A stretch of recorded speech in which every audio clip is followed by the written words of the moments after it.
ጀሪ በአሁኑ ሰዓት ላይ ቤት አገኛለሁ በማለት እንግዲህ ደፋ ቀና እያለች ትገኛለች። ሜርሲና አቶ አምነንን ለማጣላት እንዴት ትችል ይሆን የሚለው እጅጉን አሳሳቢ ነው። ምክንያቱ ደግሞ ሜርሲ በጀሪ ላይ ብዙ መረጃዎችን ይዛባታለች። አሁን ከአምነን ጋራ ለማጣላት በምን ሁኔታ ትችላለች? አትችልም። ሜርሲ ጄሪና ሜርሲ የማይስማሙ ከሆነ ከአምነን ጋር ለማጣላት ሙከራ ካደረገች አቶ አምነንን ለማንበርከክ ወይ ደግሞ ከእሷ አቅፍ እንዲገባ እንድትረጂኝ ፈልጋለሁ፣ እምረዳሽ ነገር አለው የሚል እንግዲህ ከዚህ በፊት ብዙ መረጃዎች በቪዲዮ መልኩ ይዛባታለች።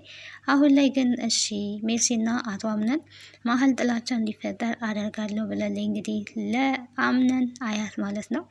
ይህንን ቤት በስምሽ አደርግልሻለሁ እየተባለች ነው። እውነት የአምነን አያት ለጀሪ በስሟ ቤት ታደርግላታለች ወይስ እሷን ለመፈተን ፈልጋ ነው? በጣም አሳሳቢ ነው። እዚህ ጋር ለንብረት ያላት አመለካከት ምን አይነት አመለካከት እንደሆነ እንግዲህ አያትየዋ በደንብ የምትታዘብበት ጊዜ ነው ማለት ነው። የእውነትሽን ነው ብላ እንግዲህ በጣም ተደስታ ነበር። ብዙም አትደሰች ነው ስትላት የነበረው። የሰው ንብረትን ለማግኘት እንግዲህ በዚህ ልክ መቋመጡ ዋጋ እንደሚያስከፍል ነው የምረዳው ማለት ነው።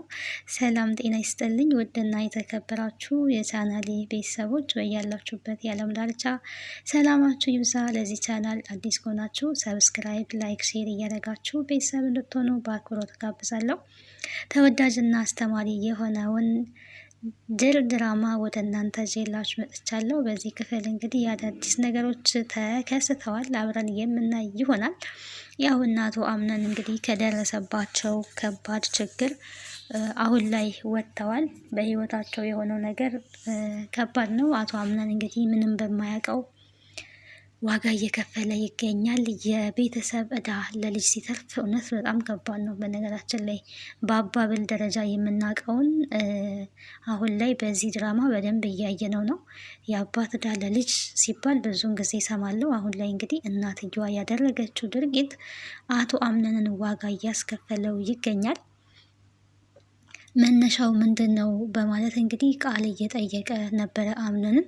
መነሻው መድረሻውን ሊቀይረው አይችልም። መነሻውን ማወቁ ምን ይጠቅማል ነው እያለ ያለው። ግን ማን ነው እንዴት ነው የሚለውን ነገር አጣርቶ ሊደርስበት ይገባል ብዬ አምናለሁ። አቶ አምነን ዙሪያውን መፈተሽ አለበት። መቼስ ጠላቱ ከውጭ የመጣ አይደለም፣ ከሩቅ የመጣ አይደለም።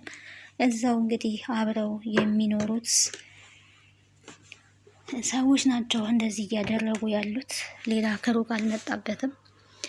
ሙስጠፋም ቢሆን ይሄንን በማድረጓ ቅሬታ የተሰማው ነው የሚመስለው አሁን ላይ ማለት ነው። ቢያንስ ይህንን ከማድረግሽ በፊት ለምን አላማከርሽኝም? እንዴት ተራ የማይረባ ነገር ታደርጊያለሽ ነበር ሲላት የነበረው። እንግዲህ ሲፈንን የእናቴ ሞት ነው ወይ ተራ ነገር? የእናቴን ሞት እንደ ተራ ነገር ነው ወይ አንተ የምታየው? ለአንተ ይሄ ተራ ነገር ነው ወይ? ይሄንን ማድረግ ምንም ስህተት አይደለም ብላ እንግዲህ ያው ለእሷ ትክክል ነው ሁሉም ነገር። ምክንያቱም አላማዋ በቀል ስለሆነ የምታደርገው ነገር ሁሉ እንደ ትክክል ነው የምትመለከተው ማለት ነው። ሙስጠፋ አሁን ላይ እና አቶ አምነን በተለይ እያሳዘነ ነው የሚመስለው። ምክንያቱም እንግዲህ አቶ አምነን ምንም የሚያውቀው ነገር የለም። ምንም ባልበደለው እየተጎዳ ይገኛል።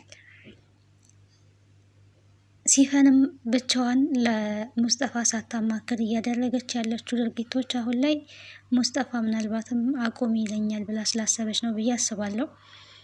እየተጠራጠረችው ነው። በሙሉ ልብ እምነት የላትም። ስትመጣ እኮ እኔን ለማገዝ ነበር ወደዚህ ቤት የመጣኸው፣ አሁን ግን ምን ሆነሃል ነው እያለችው ያለችው። ሀሳቡን ሁላ የቀየረ ነው የሚመስለው ሙስጠፋ እንግዲህ ቤተሰቦችን ሲመለከት እያንዳንዱን ሰዎች አቶ አምነን ያመነበትን ነገር የሚያደርግ ይመስለኛል። ቤዲን መልካም ልጅ ትመስለኛለች። ጄሪ ያው ራስ ወዳድ እንደዛ ነገር ትመስለኛለች። እናት ሳራም ጥሩ የእናትነት ስሜት ብቻ የእያንዳንዱን ሰው ባህሪ ሲናገር ነበረ። እዛ ቤት ያሉትን ሰዎች ባህሪ በደንብ አድርጎ ተረድቷል። ወደዛ ቤት ከተቀላቀለበት ሰዓት ጀምሮ አቶ አምነን እንግዲህ ግራ የተጋባ ስሜት ውስጥ ነው ያለው አሁን ላይ። መረጋጋት እንዳለበት ግን ቤሊንም ጄሪም እየተናገሩት ነው። ልትረጋጋ ነው የሚገባው። ያንተ እንደዚህ መሆን ምንም የሚቀይረው ነገር የለም ብላለች ቤሊንም እውነቷን ነው። የእሱ እንደዚህ መሆን ምንም የሚቀይረው ነገር የለም። መረጋጋትና ወደፊት ማሰብ ነው ያለብህ። ሰምአን ያለችን ያቀደችልን ህልም የእሷን ሀሳብና ፍላጎት ማሳካት አለብህ፣ መረጋጋት ነው ያለብህ ብላለች ቤሊን። እንግዲህ ጄሪም ከአንተ ባላቅም መረጋጋቱ ግን የተሻለ ይመስለኛል ነው ስትል የነበረው። ሜርሲና ጄሪ ታዲያ በተገናኙበት ሰዓት ምንድን ነው ማድረግ ያለብኝ፣ አምነን እንዲረጋጋ ምንድን ነው ማድረግ ያለብኝ እያለች እንግዲህ እየጠየቀች ነበረ። በዚህን ሰዓት ሁላችንም ብንሆን ልንረጋጋ ነው የሚገባው፣ የሚያረጋጋን ነገር እንፈልጋለን፣ አለበለዛ እንደ ሞርዚና መሆናችን ነው ብላ እንግዲህ ሞርዚናን ሙድ መያዣ አድርጋታለች። ራሷ ህይወቷን እንደዚህ አበላሽታ ሙድ መያዣ ነው ያደረገቻት። አያትየዋ በነገራችን ላይ በጣም ከበድ ያለች እናት ትመስላለች። የአምነን አያት እንግዲህ አምነን የራሱን ቤት ካጣ በኋላ እዛ ቤት እንዲኖር ተፈቅዶለታል። እዚህ ከመጣ ይጠርጠሞ ሜርሲን ከዛ እንድትወጣ ትፈለጋለች ማለት ነው። ሜርሲ አትወደድም በነገራችን ላይ ሜርሲ አትወደድም ማለት ነው። በጭራሽም ነው የማትወደደው። በብዙ ሰው አትወደድም። ለምን እንደማትወደድ ባላቅም ተንኮሏ ነው፣ የሜርሲ ተንኮሏ ነው እንዳትወደድ የሚያረጋት ብዬ አስባለሁ። በጣም ተንኮለኛ ናት። ይሄ ተንኮሏ ከባድ ነው። ሁሌ ተንኮል ለምታቅደው የምትሰራው ተንኮለው እና አሁን ከቤት እንድትወጣ እንግዲህ ታዞባታል፣ ተፈቅዶባታል ነው ተወስኖባታል። እሷና አቶ አምነን መሀል ትልቅ ጥላቻ ለመጣል ታዛለች ጄሪ። እንዴት አድርጋ እንደምታከናውነው ባናቅም በጣም ከባድ ነው የሚሆንባት። በነገራችን ላይ የማይቻል ነው። እሷ ቶሎ ቶሎ መረጃ ነው ሰው ላይ የምትይዘው። መረጃ ደግሞ ስለምትይዝ እንዴት ልታስወጣት ትችላለች? ግን እሺ ብላ ተስማምታለች። ቤቱን እየዞረች እየተመለከተች ነበረ።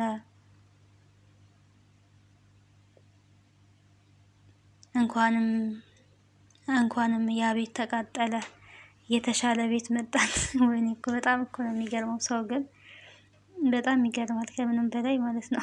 በሰው ቤት ባለፉበት ቤት ባልሰሩት ቤት የራሴ ነው ብሎ እንደዚህ መሆኑ ከባድ ነው ማለት ነው። ሲፈንም በደንብ እያስመሰለኝ ትገኛለች። ማስመሰሏ ቀጥሏል። ስቅስቅ ብላ እያለቀሰኝ ነበረ። እንግዲህ ስቅስቅ ብላ ማለት ነው። ያ ቤት እኮ ብዙ ታሪካችን ነበረ። በዛ ቤት ብዙ ኖረን ነበረ። ብዙ ትዝታዎች እዛ ቤት ውስጥ አሳልፈን ነበረ። እንደዚህ በመሆኑ በጣም አዘኛለሁ። ወይኔ ሰው በዚህ ልክ ለካ ማስመሰል ይችላል። በጣም ነው የተናደድኩት እኔ እሷ እንደዛ ስታለቅስና ድራማ እየሆነ እያወቅኩኝ የምናደደው ነገር ራሱ ይገርመኛል ማለት ነው። አጠብቁም አንዳንድ ጊዜ እንደዚህ አይነት አስመሳይ ሰዎች አሉና ከአስመሳይ ሰው ግን ፈጣሪ ይጠብቀን። እውነት ለመናገር የሚዋሽ ሰው ወይ ደግሞ የሚሰርቅ ሰውም ይሻላል። አስመሳይ ሰው በጣም ከባድ ነው። ህይወታችሁን ነው የሚያመሰቃቅለው። ከአስመሳዮች ፈጣሪ ይጠብቀን። በዚህ ልክ እያስመሰለኝ የእነሱን ህይወት የአቶ አምነንን ህይወት እንግዲህ ለማመሰቃቀል ተግታ ተነስታለች ማለት ነው።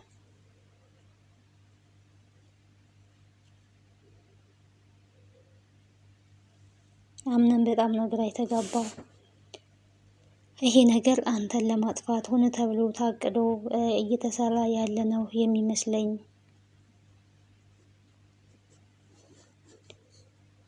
አመጣጦችን ሁኔታዎችን ቆም ልትረዳ ይገባል ነው ቃል። እውነቱን ነው እያለ ያለው።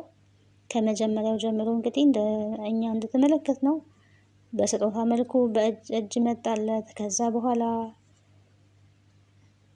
የድርጅቱን ግማሽ አጣ። በመቀጠልም እናቱንም አጣ።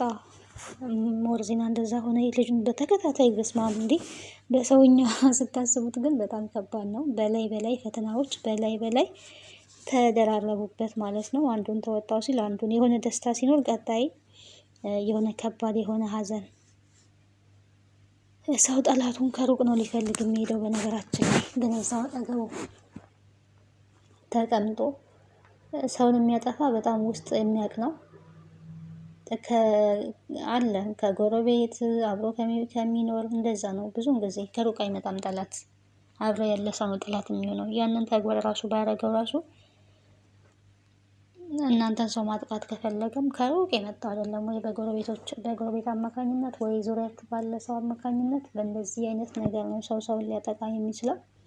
አቶ አምነን ምንም በማያውቀው እንግዲህ በዚህ ልክ እየተጠቃ ይገኛል። ሰው የዘራውን ማጨድ አለበት፣ ግን አቶ አምነን ያልዘራውን ነው አሁን ላይ እያጨደ ያለው በቤተሰብ አማካኝነት ነው። ይሄ በጣም ከባድ ነው።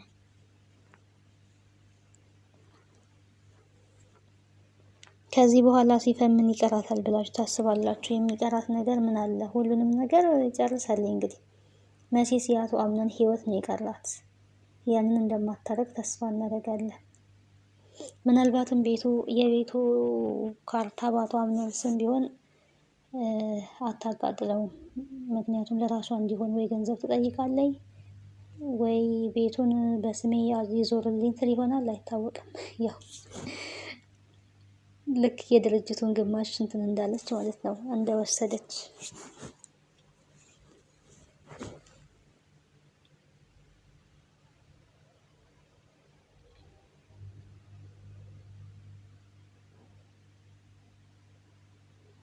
የሜርሲ ስታይል ማለት መጽሐፍ የሚያነብሰው መስላ ከመጽሐፉ ጋር ወዲያና ወዲህ ስትልስ እንዴት እንደሚያስቅ። ያችኛዋ መጽሐፍ አንባቢ ናት። በዚህ እድሜዋ መጽሐፍ የሚያነቡ ሰዎች ባይዘዌ በጣም ያስቀኑኛል። እኔ በጣም ማለት ነው መጽሐፍ ማንበብ በጣም ጥሩ ነገር ነው እና ጊዜ ሰጥቶ መጽሐፍ ላይ ትኩረት ሰጥቶ ማንበብ በጣም ብዙ ትልቅ ለውጥን ያመጣል በህይወት ላይ። አዳዲስ ነገሮች ሁሌም እያወቃችሁ ትሄዳላችሁ ስታነቡና ማንበብ የምትችሉ ጊዜ ያሏችሁ ሰዎች አንብቡ። በነገራችን ላይ ጥሩ ነው። አስበዋለሁ፣ እረሳለሁ፣ ላይ ሳላውቀው ጊዜ ይሄዳል፣ ይመሻል፣ ይነጋል። ግን መጽሐፍ ማንበብ በጣም ጥሩ ነው። ያችኛዋ እንግዲህ መነጽር አድርጋ መጽሐፍ ቁጭ ከምል መጽሐፍ ላንብብ ብላ ስታነብ ሜልሲ ደግሞ ፉክክር ውስጥ ነው የገባችው መስለኝ። አንዳንዴ የህፃን ልጅ አክት ያላት ነው የምትመስለው ሜልሲ። በነገራችን ላይ እንደ ህፃን ልጅ ነው የሚያደርጋት አክቷ ሁሉ እንደዛ ነው። እና እሷን መጽሐፏን ይዛ ቁጭ ብላለች። ጄሪ የአቶ አምነን ሚስት ማናት ብላ እንግዲህ አያትየዋ ጄሪ ናት ብላ አምጥታ አስተዋውቃታ መታ እንድትተዋወቅ አደርጋለች። እንደዚሁ ልሂድ ወይስ ልብስ ልቀይር ለምን ፈልጋኝ ይሆን ግን ነበር ስትል የነበረው። ያው ልትተዋወቅሽ ፈልጋ ነው፣ ሌላ ለምን ይሆናል ብላ ለምን ፈለግሽኝ፣ እንዴት ጠራሽኝ፣ አክስቴ አያቴ ነበር ስትል የነበረው።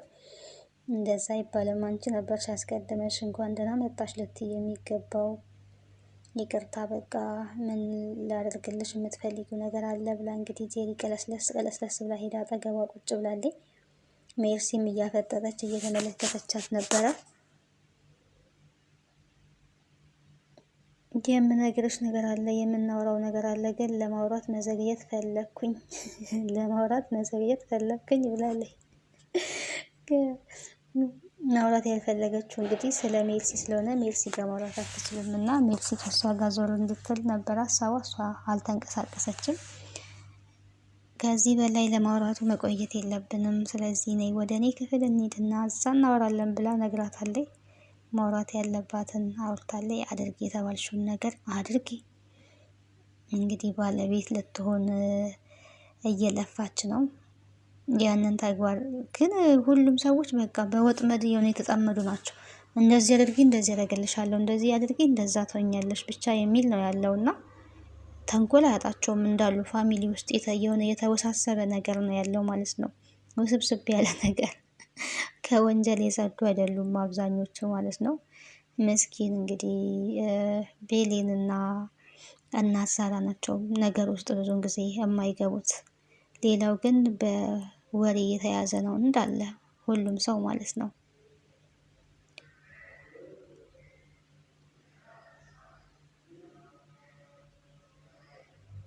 እንግዲህ ቀጣዩ ምን እንደሚሆን አብረን የምናይ ይሆናል። ለዛሬ በዚህ ጨርሳለሁ። ስለነበረን ቆይታ አመሰግናለሁ። ቤተሰብ ያልሆናችሁ ቤተሰብ ሁኑ። ሀሳብና አስተያየታችሁን በኮሜንት ላይ አስቀምጡልኝ። ከዚህ ድራማ ምን ተማራችሁ?